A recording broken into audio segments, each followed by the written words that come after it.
Hey guys, welcome back. तो आज की वीडियो में हम बात करने वाले हैं एप्टोस कॉइन के बारे में। वैसे मैंने दो वीडियो ऑलरेडी रिकॉर्ड कर ली थी, वो खराब हो गई है। मैं तीसरी वीडियो रिकॉर्ड कर रहा हूँ उसके बारे में। ये कॉइन किस तरह का, किस तरह से वर्क करता है, इसको पोटेंशियल सोलाना किलर बोला जा रहा है और इसकी मेजर लेवल पे एक्सचेंज पे लिस्टिंग होने वाली है। बहुत ज्यादा हाइप है मार्केट में।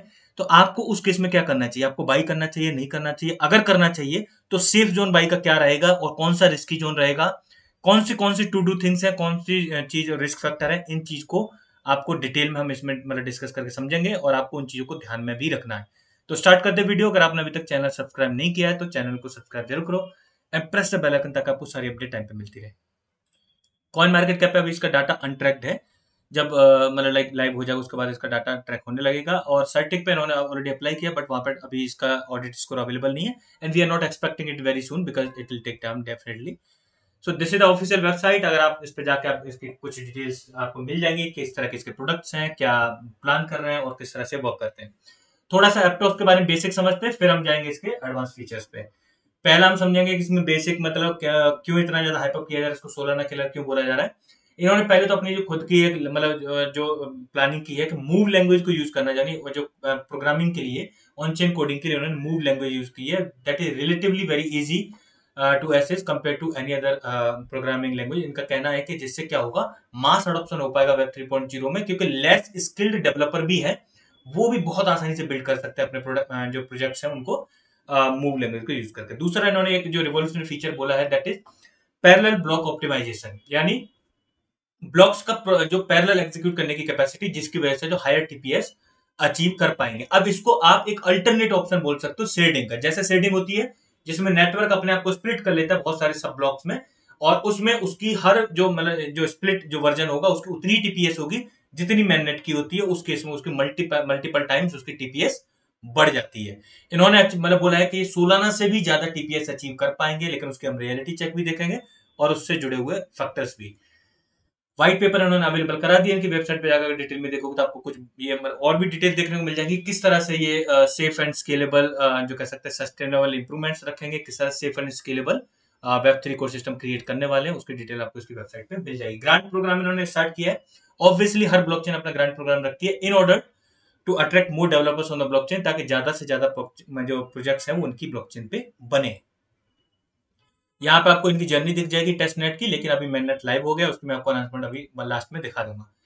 मोस्ट इंपोर्टेंट पार्ट आपको यहाँ ये पोर्शन ध्यान से सुनना है अगर आप प्लान कर रहे हो इसकी लिस्टिंग का फायदा उठाने का और बाकी चीजों का।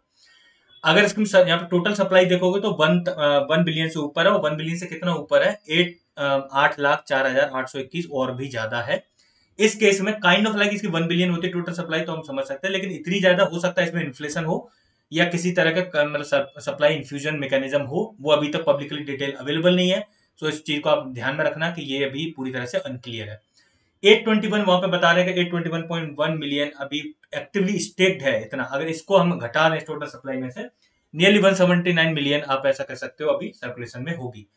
जितना इन्होंने बड़े बड़े दावे किए कि इतनी टीपीएस 1,60,000 तक अप टू 1 लाख तक, लेकिन यहाँ पर अगर आप रियलिटी देखोगे तो अभी 4.04 ट्रांजेक्शन पर सेकंड की कैपेसिटी अभी नेटवर्क की दिखा रही है। वेरी कर रही है, कम ज्यादा हो रही है। तो उस केस में एक बेनिफिट ऑफ डाउट इनको दे सकते हैं, वो मैं बता रहा हूँ कौन सा हो सकता है। कि अभी जितनी अभी इसकी टीपीएस वैल्यू है उतनी दिखा रहा है, जैसे जैसे नेटवर्क यूज हो, यानी नेटवर्क की टीपीएस तो बहुत ज्यादा हो लेकिन अभी यूज में नहीं आ रहा है क्योंकि नया नहीं आ रहा है, अभी मैननेट लॉन्च हुआ है। तो उस केस में जब यूज होने लगे तो हो सकता है इसकी टीपीएस वैल्यू बाद में चल के और उसी हिसाब से रिफ्लेक्ट करने लगे, जैसे जैसे इस पे प्रोजेक्ट बिल्ड हो उस हिसाब से। तो ये एक बेनिफिट ऑफ डाउट दे सकते हैं, लेकिन इसकी वजह से इसको काफी ट्रोल भी किया जा रहा है, काफी क्रिटिसाइज भी किया जा रहा है। क्योंकि इससे ज्यादा तो एटलीस्ट ब्लॉकचेन मतलब जो ब्लॉकचेन के मामले में कहे तो बिटकॉइन की है टीपीएस, उसकी भी 7 है, इथीरियम की 14 है, और सोलाना की तो आप कहोगे उसकी तो कपल ऑफ मतलब थाउजेंड में, तो उसके उसकी तो डेफिनेटली इनसे काफी ज्यादा है। वैलिडेटर्स के मामले में काफी अच्छी कंडीशन है, 102 वैलिडेटर्स है, बहुत ज्यादा डिसेंट्रलाइज्ड। अब इनको इसको कंसीडर कर सकते हो। सोचो कोई ब्लॉकचेन जब आ रही है लॉन्च होने के साथ ही उस पर 102 वैलिडेटर्स हैं, that is the good factor. आप इसको अच्छा कंसीडर कर सकते हो। पेट्रा इनका वॉलेट है, इसका भी डेमो वर्जन अवेलेबल है। अगर आप इस पे जाके देखोगे, जब भी फॉसेट पे क्लिक करोगे तो यहाँ पे अमाउंट बढ़ जाता है, और उसके बाद आप जब भी सेंड करोगे, मान लो आपने कोई अमाउंट डिफाइन कर दिया समथिंग, जब उसको सेंड कर दोगे यहाँ से तो उतना अमाउंट यहाँ से घट जाता है। Kind of like demo version how they use it, how मतलब how the users will use the Petra wallet, उसका डेमो यहाँ पे अवेलेबल उन्होंने कराया है। This two are the person ex Meta employ जो इसके लिए रिस्पॉन्सिबल हैं, इसके फाउंडर्स हैं और यही मेनली कह सकते हैं इस पे वर्क कर रहे हैं। काइंड ऑफ लाइक विचित्र प्राणी सा दिख रहा है ये वाला बंदा तो, बट ठीक है, यही दोनों रिस्पॉन्सिबल हैं इसको डेवलप करने के लिए। इसके जो कोर में यानी जिन जिन रिसर्च पेपर्स का साइट आउट करके जो कोर मतलब जो टेक्नोलॉजी डेवलप की गई है उनकी डिटेल इन्होंने यहाँ पे अवेलेबल कराई है। आप चाहो तो उनको पढ़ सकते हो। पहला हाइपर प्रूफ से जुड़ा हुआ है, दूसरा डैग बीएफटी प्रोटोकॉल से जुड़ा हुआ है जिसको रेफरेंस लेके इन्होंने खुद का बीएफटी बीएफटी मतलब बाइजेनाइट फॉल्ट टॉलरेंस डेवलप किया है, जिसका नाम इन्होंने रखा है एप्टोस बीएफटी, और उसकी हम डिटेल अभी बाद में देखेंगे। All you need is डैग is another paper जिसको इन्होंने रेफरेंस लिया है। डैग मतलब जो जो ब्लॉकचेन की रेवलरी टेक्नोलॉजी है, जो आगे चल के ब्लॉकचेन को काफी अच्छा कंपटीशन देने वाली है। That is the another thing. अगर इनका व्हाइट पेपर देखोगे तो वहां पे आपको डिटेल में पढ़ने को मिल जाएगा।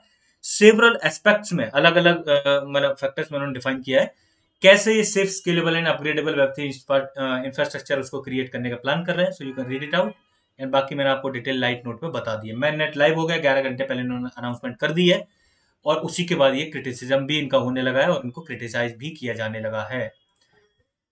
तो उस केस में क्या क्या चार मेन फीचर रखने वाले हैं। पहले तो pipeline and modular approach to transaction processing, जिससे क्या करेंगे हाई थ्रूपुट अचीव करने की इनका प्लानिंग है।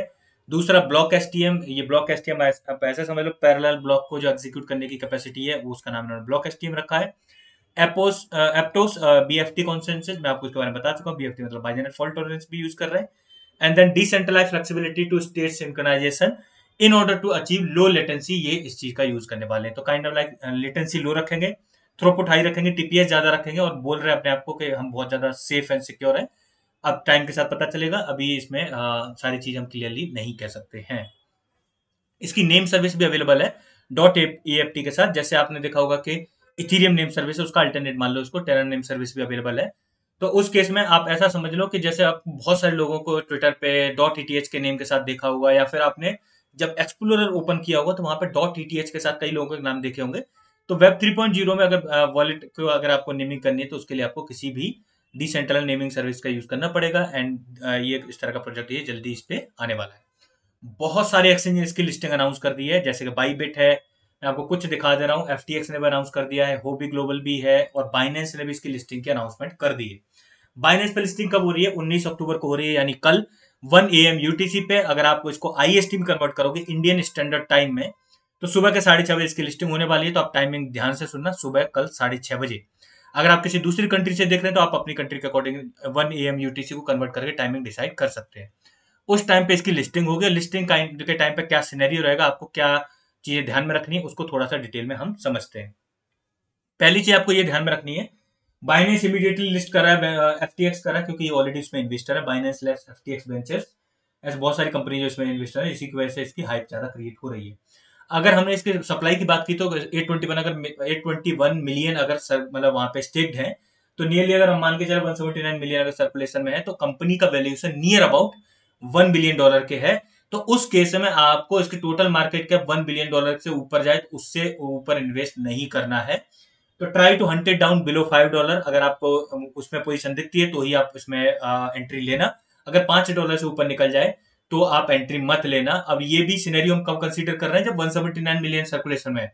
अगर उसमें से अनलॉक होकर आ गई तो प्राइस और भी लो रहेगा, तो ये सिनेरियो और भी ज्यादा चेंज हो जाएगा। उस केस में $5 से $25 के वेरिएशन का पूरे पूरे चांसेस दिख रहे हैं कि इतने के बीच में वेरी कर सकता है इसका प्राइस।